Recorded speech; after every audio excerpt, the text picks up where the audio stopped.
नाश्ता करायला बसेन आणि अर्ध्यात उठायला लागेल हे मला वाटलं नव्हतं. घरातल्याने सकाळ सकाळ उठून पहिला आपल्याला बाजारला घाललो, मग काय आपण गबसच नसतो, आपण गाडी नाही गेलो. एवढ्यात म्हणलं ह्या अक्षरा इथं आम्ही अत्तेर जाणून चूक केली आणि ह्यानं ह्याला पण आणलाय हो, म्हणजे एकट्याला आणलं की दोघं जण येतात हो.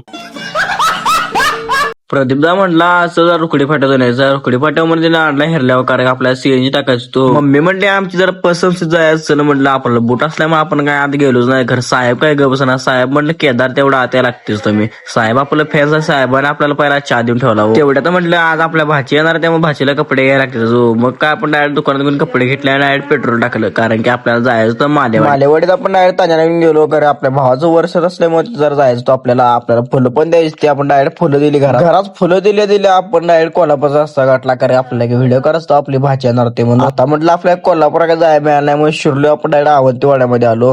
नाश्ता करायला बस तेवढ्या दाजीचा फोन आला गाड्याला ये लवकर. मग काय आपण पहिल्या तर फुलं लावून घेतली आणि डायरेक्ट केलं शूट मारायला चालू. जरा शूटचा रिझल्ट बघायला अडका सोन्याला आपण युट्यूबला पण व्हिडिओ सोडतोय, जर जाऊ सबस्क्राईब करा, की आपल्या वयामध्ये लिंक आहे. घरात म्हणते तुला आता कडुलिंब आणायचा लागणार आहे, कारण की आपल्याला रोज आता कडुलिंब आणायला लागणारच आहे. त्यामुळे आपण काढली सायकल आणि डायरेक्ट सायकल आणली नाही.